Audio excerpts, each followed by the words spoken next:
Taylor Swift's new album is many things. Unfortunately, good is not one of them. The girls is mad about Taylor Swift. The girls are mad at Taylor. I never thought I'd see the day. Taylor Swift is obsessed with black women. Let's talk about it. I've never seen a reversal of the black woman effect in such a state. Like, the way you took every bit of swag from that man.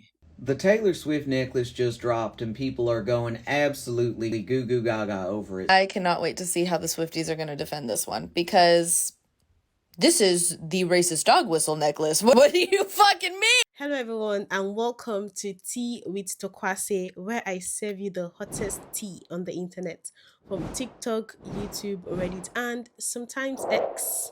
If this is your first time here, welcome to my cozy corner of the internet. And if this is not your first time, hello, welcome back. Please remember to subscribe. A quick disclaimer, all the information on Tea with Tokwase is based on publicly available information and online discussions from all the earlier mentioned social media platforms. That being said, so this video is not for the core Taylor Swift fans or for people that are chronically online that already know what is happening. This video is going to be catching people up, people that have seen some videos on like that are trending recently and wondering what has Taylor Swift done. So at this video, I'm going to be giving a bit of background information and then just diving deep into the situation now. So what surprised me the most about this particular Taylor Swift situation, because by the way, she just dropped a new album called The Life of a Showgirl. So that was what started the whole discussion. And then some people are saying in the video that the song, the lyrics was not good, her voice was not good, and it was causing a lot of controversy. But what was really, really surprising was that, number one, the Swifties, by the way, are the core, the fans of Taylor Swift, and similar to how the Beyonce has the Beehive, and these two people have cult-like following. Literally, whatever this either Beyonce or Taylor Swift releases as a song or an album, they are backing it up 1,000%. Even if every other person thinks that it's trash, they think it is the best thing that has happened since sliced bread. So I was really surprised how some Swifties themselves, fans that have gone to go and get autograph, have pictures with her, are criticizing it. I'm like, what is happening? And then I'm like, are you sure you want to do this? I went to go and check the messages to see if people are eating this person up. And people there are agreeing with this guy these people that are criticizing this. So I'm like, okay, there has been a shift. So let me actually sit down and understand what is happening. Okay, so this video I'll talk about the album, some of the lyrics. I'm going to talk about her current boyfriend, and how it is linked to the album. I'm also going to talk about her new merch that dropped, that has now been taken off the website. I'm also now going to talk about the album cover. So if you're ready, get your tea, get your popcorn, get your cookies ready, and let's get into this. Taylor Swift's new album is many things. Unfortunately, good is not one of them. I knew the album wasn't going to be good as soon as the title was revealed, but the promo pics made me curious, so I have listened to the album in full. And now, having listened to it, the album's problem is glaringly obvious. The problem is Taylor Swift is aging out of being a white girl. Before you scroll, let me cook. When Taylor was a teenager, she wanted to be a pop star, so her parents decided to take the country route. Keep in mind, this is the 2000s. Pop music was highly sexual, it was sleazy, and then you had things like bling rap. It's not a place for a little white girl. Country music, on the other hand, loves a little white girl, and she's blonde, they'll eat her up. So her family moved from Pennsylvania to Tennessee to launch her country career. That's why for the first several years of her career, she faked a southern accent. She was trying to fit in, seem authentic. Once the pop landscape started to change the late 2000s and early 2010s, that's when she started to transition to making pop music. And now to talk about white girls. White girls don't have sex. They don't know what that is. White girls they're cute, they're adorable, they're like dolls, they're precious, they have to be protected. Do you remember a couple months ago whenever parents would bring their kids to Sabrina Carpenter shows and then act aghast because Sabrina Carpenter, who is a highly sexual artist, was referencing sex on stage? Of course they were, because how could a short, cute little white girl who is also blonde, a blonde, cute little white girl, how could she possibly know what sex is? It's the assumption. Women having sexual freedom and willingly engaging in sex is highly associated with blackness. You can see this most clearly when it comes to things like Disney and Nickelodeon stars. Miley Cyrus, she was Hannah Montana, all-American girl. And what does she do whenever she wanted to shed the Disney image and say, hey, I'm not just a little girl anymore? She releases Can't Be Tamed in bangers. Ariana Grande, another cute little white girl. What does she do whenever she wants to shed the childhood image? She releases Dangerous Woman in Sweetener. They would do things like hang out with rappers. They would incorporate black music styles into their own music. So that way whenever they'd be sexual, it's like, oh, I'm not just a little white girl anymore. And over time, they would drift away from that because that wasn't who they authentically were. They were just using that as a way to escape the chains of being a white girl. Taylor Swift has never had to do that, and why would she? She makes being a white girl so fucking profitable. And the thing about Taylor Swift is that being a white girl is not just profitable for her, it's her entire brand. Because she's just, like, so awkward. And whenever she dances on stage, she's, like, bad because she's like, awkward. And she loves, like, cats and baking and, like, hanging out with her fans. And she would likely continue with this forever, except for one small problem. Taylor Swift is 35 years old. And it's not like she's showing signs of aging or anything, but the brand of being a white girl is very much being a white girl. What happens in a few years whenever she's 40? What happens whenever she starts to get wrinkles? Once you're middle-aged, it's not cute anymore to be awkward.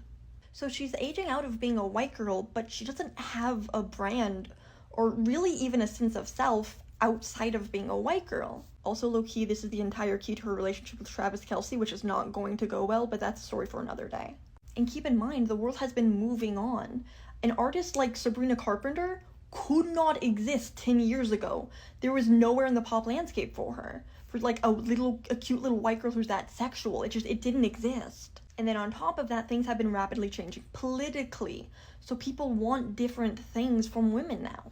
And The Life of a Showgirl is a testament to Taylor's inability to rise to the occasion. Like on the song Wish List. Oh, everybody wants bright lights and designer things, and they want like a fat ass. But me, then we get to the chorus, but me, I just want to have all of your kids. I want to have all of your kids, and then I want to live in a house, and I want the driveway to have a basketball hoop in it for our kids. And Taylor's personal struggle between her being her own woman and her being a cute little white girl is really embodied by the song Wood. It's called Wood because it's in reference to Travis Kelce's, that. But the song isn't sexual at all, because the song isn't about sex. It's about a woman justifying the fact that she has sex. The song starts with her picking petals off of a daisy. Oh, he loves me not. Taylor portrays herself as being super insecure until Travis Kelce digmatizes her and opens up her eyes. And keep in mind, white girls cannot be sexual beings. It's not that she has sexual feelings, it's that a man came along and unlocked it in her. The curse was lifted. You see, you guys, it's not about sex at all. It's about love. His love was the key that opened my thighs. I don't have sexual feelings. I'm just a little white girl. Because this album is supposed to be her embodying her sexual energy, thus, Life of a Showgirl. But Taylor either feels unable or isn't willing or whatever it is you want it to be. Taylor doesn't actually embody it. She doesn't explore it because the embodiment of her sexual energy would come at the expense of the brand of Taylor Swift.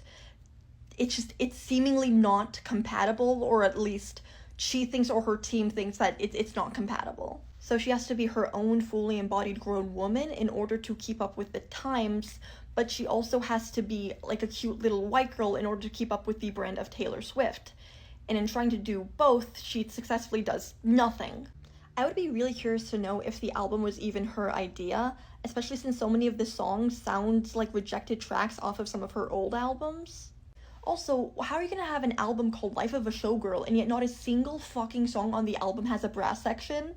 Showgirl music is big band, it's blaring horns, it's a hell of a lot of fun, and it just did not exist on this album. Not to mention, none of the songs actually have anything to do with being a showgirl, and really not even the song The Life of a Showgirl. Like, she could have just used the word follies once, and I would have been satisfied. But discussing why the music isn't good sonically is not really the purpose of this video. If you have any questions or you disagree with me, please let me know. I love thinking about white women, and Taylor Swift is just she's the embodiment of it. She really is. I'm not the target audience for Taylor Swift's music. I couldn't even guess what. I can't even name one song that she has sung that I know that she's the one that has sang it.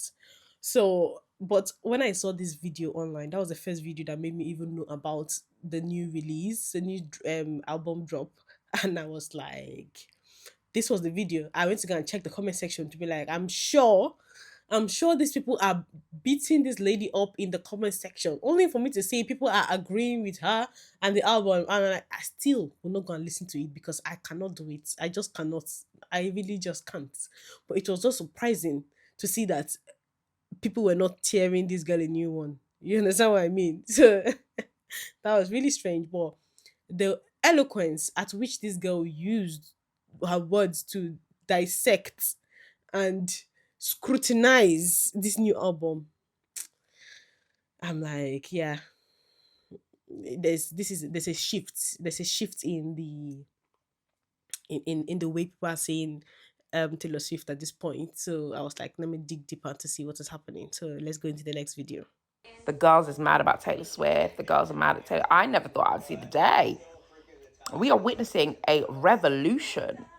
We are witnessing a revolution. I never thought I would see the day when I would come onto Beyonce's internet and all three apps in rotation are all basically saying, hey, Taylor, this ain't it. Go back, go put more seasoning on it. They said your chicken is dry, Taylor. Oh my God. They said you have served us dry chicken. And most of our fans are saying, like, listen, we love you, okay? We've always loved you. You're our girl. And we don't think you're the vocalist of a generation. No, you can sing, but you're not a vocalist. You can't do riffs and runs. You're not the performer of the generation. You put on a nice show and good production, but you can't hit the steps. You know, you can't hit a boom cack, right? And they're like, but that's okay. We're not expecting you to. But what we expect from you is good songs and good lyrics. And you have not given us a good lyric. The girls are upset. They said, no, Taylor. They said no. And I just never thought I'd see the day. I never thought. Obviously, there are still some people out there who absolutely love her new body of work. And fine, cool. I have nothing to compare it to. So I can't actually say it's good or bad because I've not listened to... I know Shake It Off. I know... that there's that one where Bad Blood, that's the one. I was about to explain the music video. Bad Blood, no Shake It Off and no Bad Blood. After that, I honestly don't know. I don't know Taylor Swift songs. I genuinely don't. So I can't even say like I agree or disagree with the girls. But I'm just going off of what her fans are saying. And apparently her fans are not happy with the TS. With the Taylor Swift. They're not happy with it. Somebody was losing their minds that Taylor was basically like, talking about her man's pen 15. And yeah, they were like, yeah, this is not good. This ain't good. We don't want to hear about his pen 15. So we'll see. Also, apparently she's like plagiarized loads of songs. Okay, plagiarize is probably is a bold word. Let me not put that out there. Again, I've not listened to any of it, so please don't take this as gospel. Go listen to the album yourself if you care. But apparently there's a song on there that sounds like Lenny Kravitz's song. There's a song on there that sounds like one of the Jonas Brothers songs. There's a song on there that sounds like somebody else's song. Yeah, apparently the girls ain't happy is all I'm going to say. The girls are not happy with Taylor. I don't know what's going to happen, but this ain't my fight. This ain't a conversation I can bring anything to. I am just witnessing. I am just watching. And then I am relaying what I am hearing to you. I have no dog in this race whatsoever. So before all the Swifties get in here and start shooting off at the mouth at me, I want you to know all I know is Bad Blood and Shake It Off, which, might I add, fantastic. I love to Shake It Off. And then we got Bad Blood, and Bad Blood, and hey, what? Yes, mama. Yeah, same here. I have no dogs in this fight. I'm just here to relay the information I'm hearing from the interwebs, all right? I can't fight. I don't have the energy. But however, if you have anything to say, drop it in the comment section. I'm sure somebody else will agree with you or have a conversation with you about it. But if it's fight, I can't fight. Anyway, let's continue. So remember in the other video where people were like, the first video where the girl was like, Taylor Swift was talking about her boyfriend, um, and yeah. So backstory: this guy's last few girlfriends were black people, and then the people that Taylor Swift has dated or have dated in the past have gone on to date or marry black women. So they're saying that some of the songs in this her new album are dissing black women, or she's trying to be pick me in the thing. And this is not me saying, not my words. This is what they're saying. So let me play it for you to hear. Taylor Swift is obsessed with black women. Let's talk about it. Taylor Swift is obsessed with the fact that several of her exes have moved on to date black women, and she perceives this kind of conquering of Travis as an end or disruption of this pattern, and she's boasting about it in this album. Let's start with Opalite, which is very clearly about Kayla Nicole, Travis Kelce's ex-boyfriend, whom he dated off and on from 2017 to 2022. And oh, Kayla Nicole happens to be black. The lyrics in Opalite could actually not be clearly more like targeting Kayla Nicole, right? It references a video that went viral a couple times in which Travis is literally berating Kayla for being on her phone. Meanwhile, she is an influencer, so that is weirdo behavior because she was working and it's very controlling. But it is very clear nonetheless that that video is referenced in Opalite. The lyric reads, "You couldn't understand it, why you felt alone. You were in it for real, she was in her phone, and you were just a pose," right? Like, Taylor could not have been more obvious and like less creative here. It's not enough to me that like Taylor is using this like crazy like worldwide medium to best a woman that like previously dated her ex. It's also the fact that like Taylor is fully aware that Kayla has received like relentless and racist harassment, oftentimes terrifying, from Swifties in reaction to the fact that she previously dated Travis. So like this is like purposefully and like blatantly violent. I've never seen a reversal of the black woman effect in such a state. Like the way you took every bit of swag from that man. Every inch. And I know he worked so hard to get that. I know he did. And you took it all. You took it all. You sucked it all. And I don't know what you did with it. Because I would have thought that it would have rubbed off on you and gave you a little flavor. You still as awkward as fucking ever.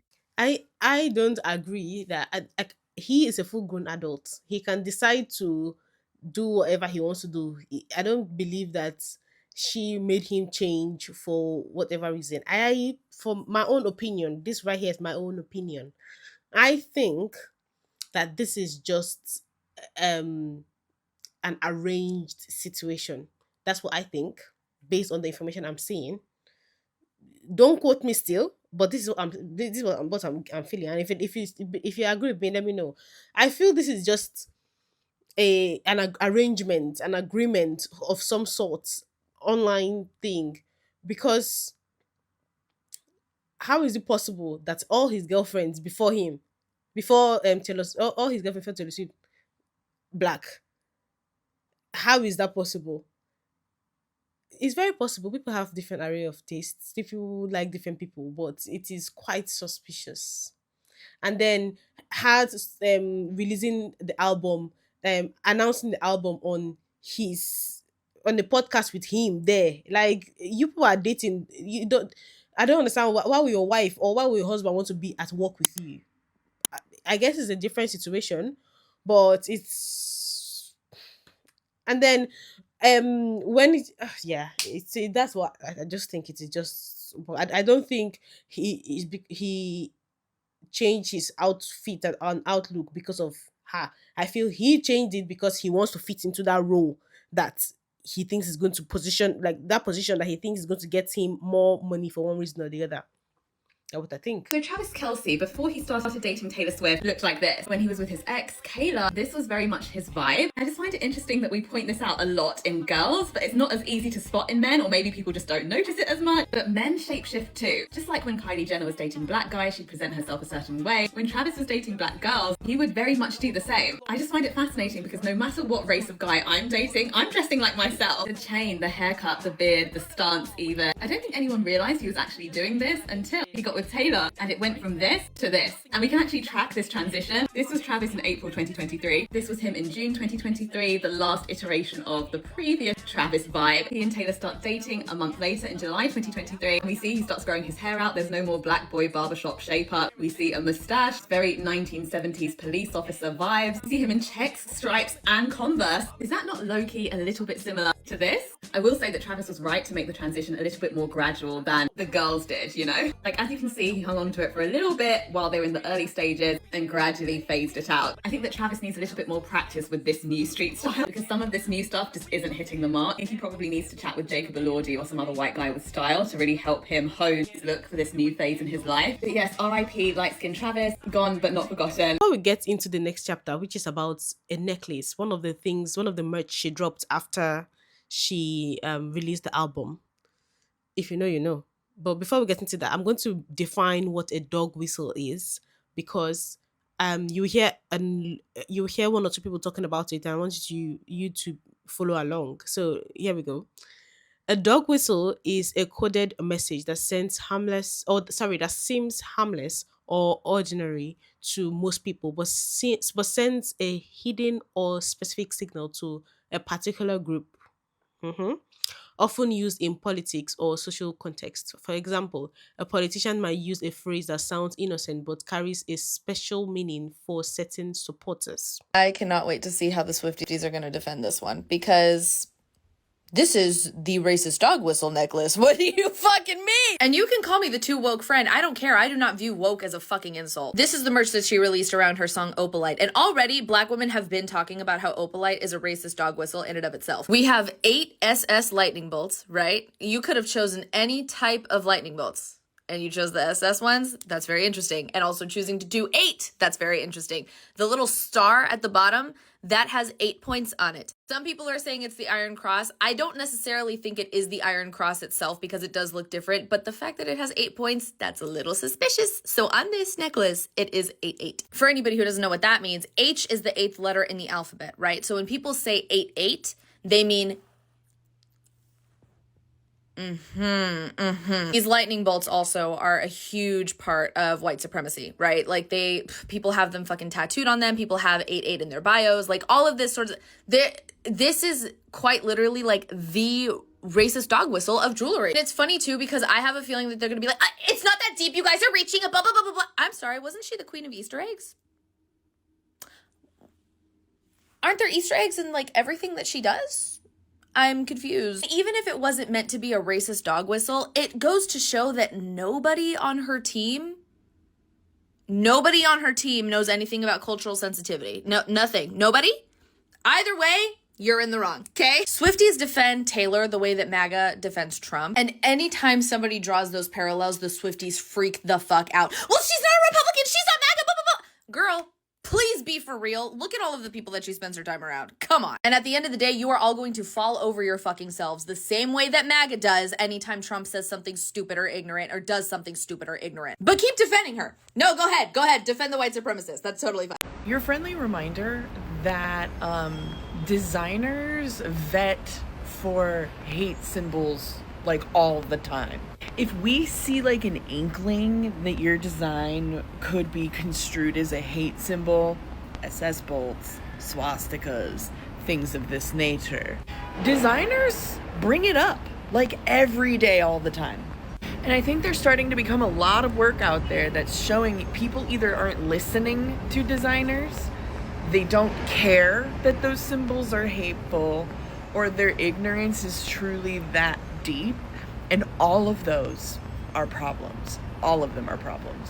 So if you see it, if you see them, hate symbols, someone let it get through, and you should treat it like that. People know and they don't do anything anyway. We address it often in design. I think for this particular necklace, um, I think it also in general, from what I've listened to, what I've heard, that Taylor Swift likes her fans to do like hunt around her album, either in the song, in the lyrics, just around when the album is coming out. Like she drops like Easter eggs and wants her fans to kind of solve the puzzles and stuff like that. So naturally, she has created a fan base of conspiratorial people, like people that find conspiracy. Do you understand? So it is I'm not surprised that people are reading meaning into things. Also, for this particular necklace, so the particular problem is the sign on the, it looks like a, a bolt, like a thunderbolt, but it is it is similar to the SS sign. That is something that you have to go and check for yourself, but it's very easy to find what it means.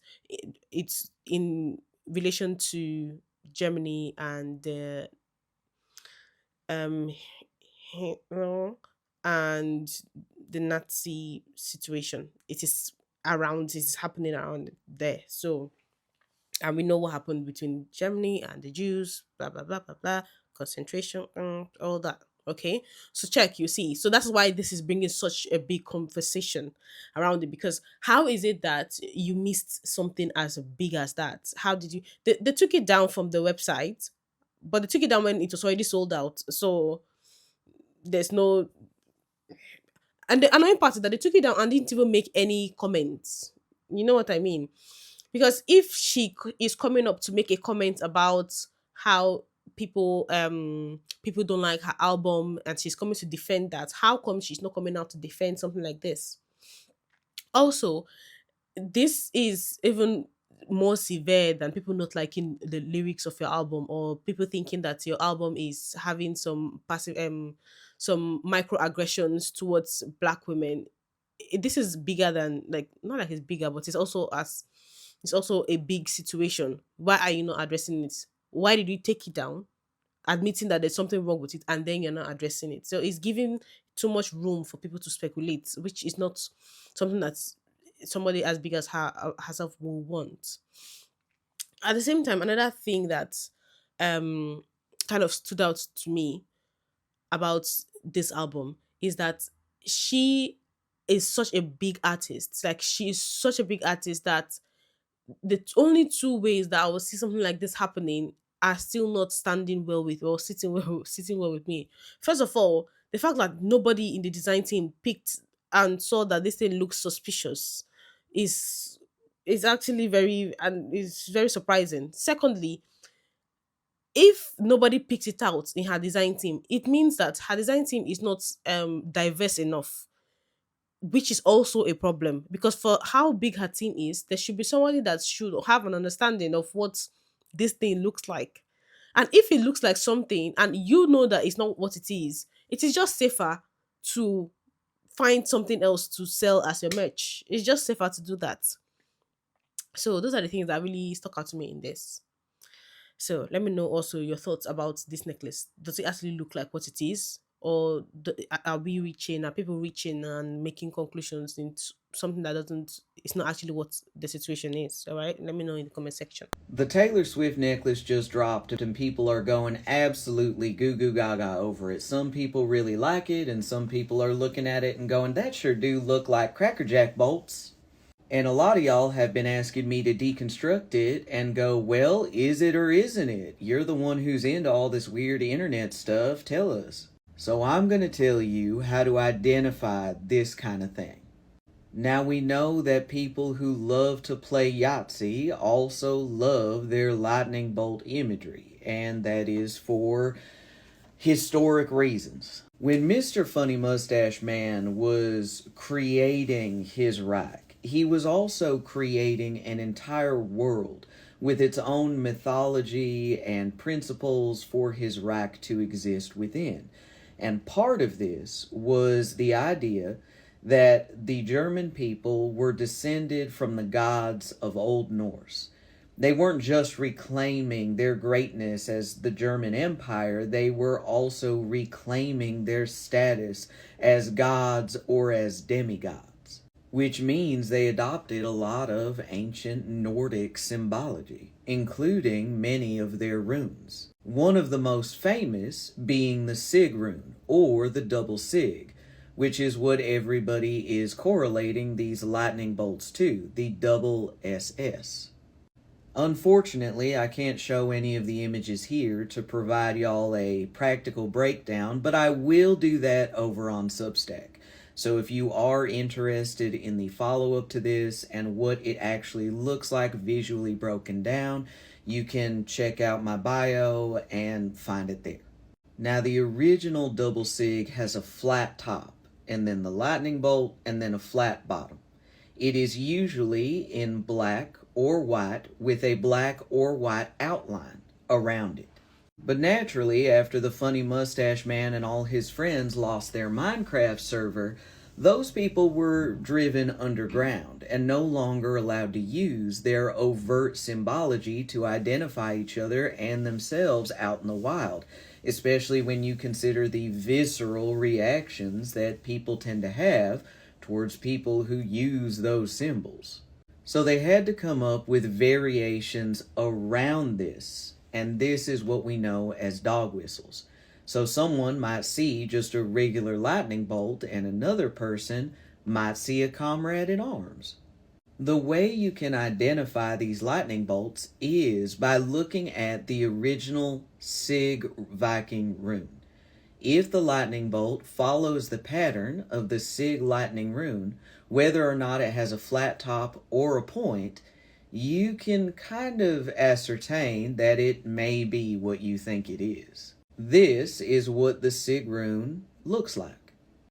National archives and academic researchers have compiled plenty of variations of the Sig rune that have tops and don't have tops, have bottoms and don't have bottoms, but either way they follow that same pattern. And when two of them are placed closely together, it is assuredly exactly what you think it is. Dog whistles will always contain a high level of plausible deniability, because a dog whistle is meant to be heard by dogs and not people. One of the ways you can tell, though, is the frequency of the whistling. If there is one whistle, okay, their plausible deniability kicks in. One whistle, two whistle, three whistle, four whistle. If you got dogs in your yard, then someone is calling for those dogs.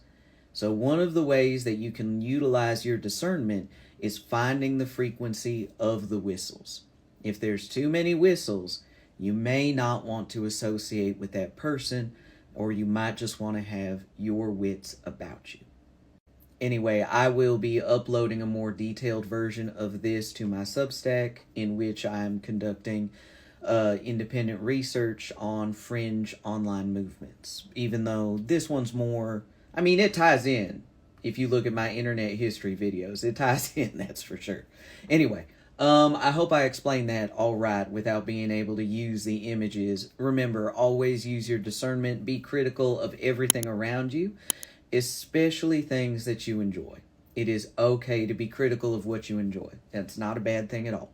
Taylor Swift is gaslighting you. Let's talk about it. Taylor Swift and her minions are desperate into gaslighting you into not believing what you are hearing and seeing from her album, from her press tour, from her merch. But we're going to apply the rules of statutory interpretation to get to the bottom of this. The question we intend to answer today, folks, is whether or not Taylor Swift intended to be anti-Black and like anti-Semitic and trad wifey on her album, or was it all just a pure coincidence? Statutory interpretation is the process by which courts apply statutory law to specific legal cases. And sometimes that law can be be like confusing or contradictory or ambiguous. And so you have to use certain like interpretive tools to decide what the statute or law actually meant. And there are two main schools of thought, right? There's textualism and there's purposivism. Textualism tells you to like look at the plain meaning of the text, the actual words, and avoid all of the context around it. It's like a fundamentally very conservative way to interpret text. Justice Scalia really loved it. The whole point here is like, what was the actual language of the statute? Or here, what was the actual language of the song?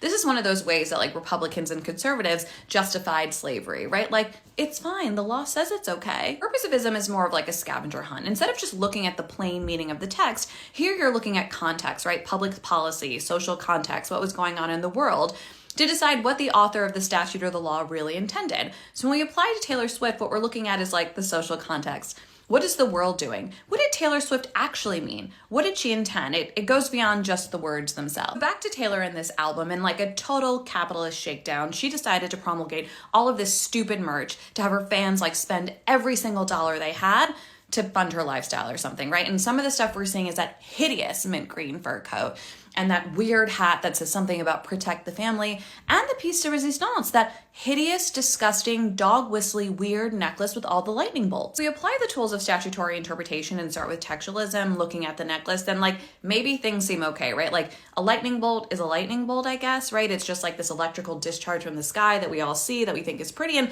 sure, people make jewelry with lightning bolts all the time. And so if you look at it from a textualist standpoint, I guess it's not that serious, which is totally in line with the way conservatives see things. But if we move to purposivism, like that's when things get weird, right? This statutory tool asks you to consider what Taylor Swift actually intended with the lightning bolt necklace. What was the context around her kind of producing this merch item? What did her album say? How are people reacting to it? How did all of these decisions stack up? And then you can divine, what did Taylor actually mean by all of this? Here, your girl Taylor wrote an album absolutely replete with like dog whistles and microaggressions, right? Like you couldn't get away from it. It was like definitely anti-Black, very red-pilled, very trad right-centric. So the idea of this context with the lightning bolts is suspicious. Even if Taylor didn't intend these like horrendous 1940 vibes, she certainly hasn't rebuked them. Like, where is Taylor out on the scene saying, oh no, I didn't mean any of this like racist stuff, like I love Black people? It's nowhere to be seen. And if we continue to use this rule of statutory interpretation, like zoom out, what is the broader social context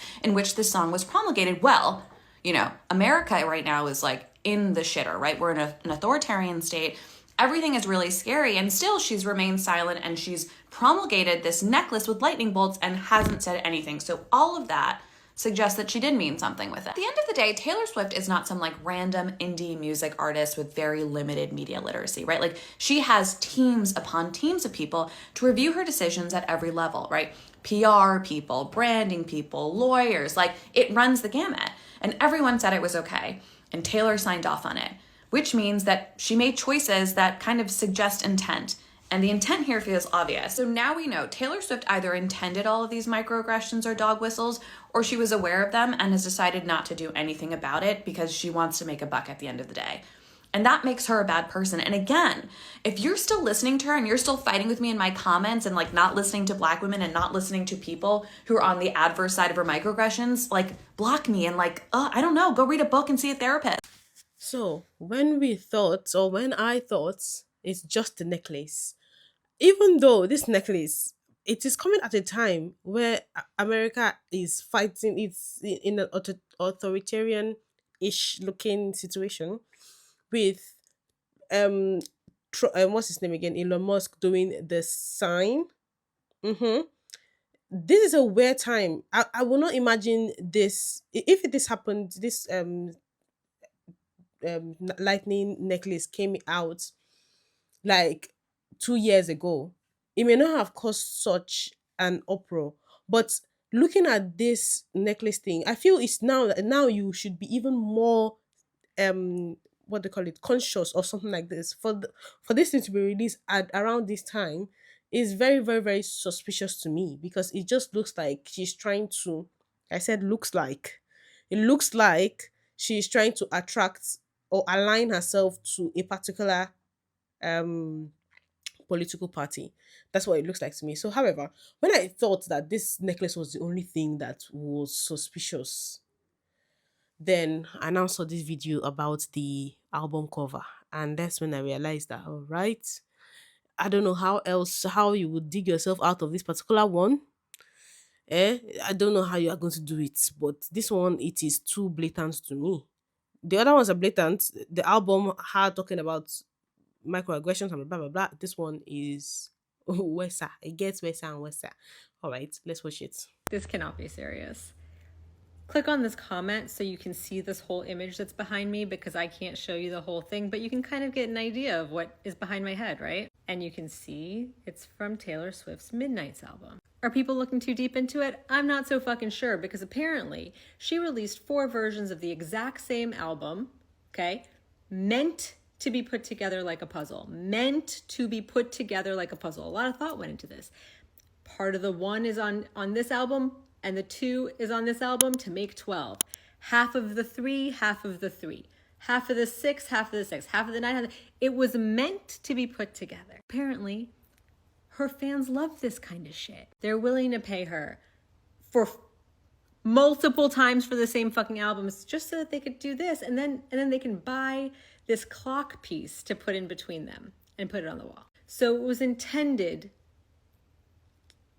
This was intended. Straight out of the box, not on a wall. This is what they look like arranged. Okay? Very intentional. And this is the other side of them. Weird design. So much thought went into the other side. Why are they framed like this? Why is this just an off-center frame with the mat just on the outside? Doesn't look like anything to me unless you flip the order. Reverse it when you turn it around. If you reverse it, this is what you get. You're telling me that someone who was so thoughtful to gift her fans with a fucking clock, if they collect all 4, didn't think about the other side of the album? Just plumb forgot to even put into any consideration to the design of the other side of the album? When the whole point was that we're doing something fun with this and there's more purpose to it and you can put it together to make something. They weren't supposed to do something with the other side too, just for funsies? Tell me the thought behind this design.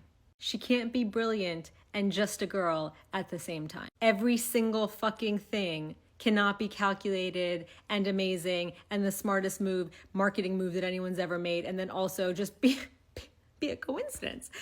For an album that was meant to be put together like a puzzle, and we didn't even think about the other side. That's so weird. We put all of our thought and energy into one side and not the other. So we came up with this stupid design that makes no fucking sense, that has no fucking purpose.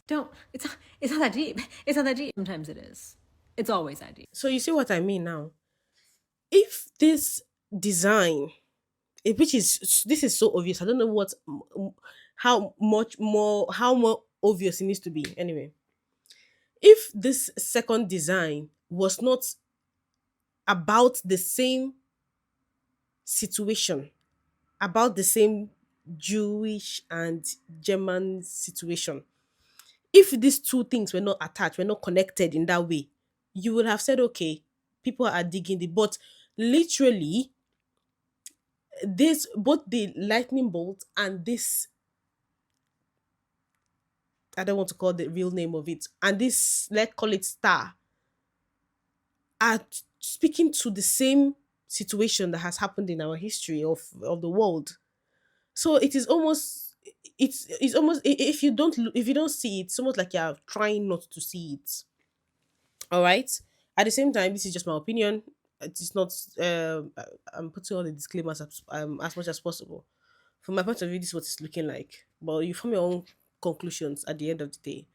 So let's see this last video. Yeah, the dog whistles that you guys are seeing have been in Taylor's music since at least 2016. This blogger actually wrote a huge essay, really, breaking everything down. And Taylor was so freaked out about it that she tried to sue the blogger into silence, who made some really interesting points that all of this started when the Kanye West incident happened, and that ever since then, Taylor Swift has been leaning into this white victimhood and really projecting that through her narratives and her music. What's really interesting is this blogger also came across these white supremacy groups talking about these theories, saying Taylor's been one of us, we know that she's been one of us.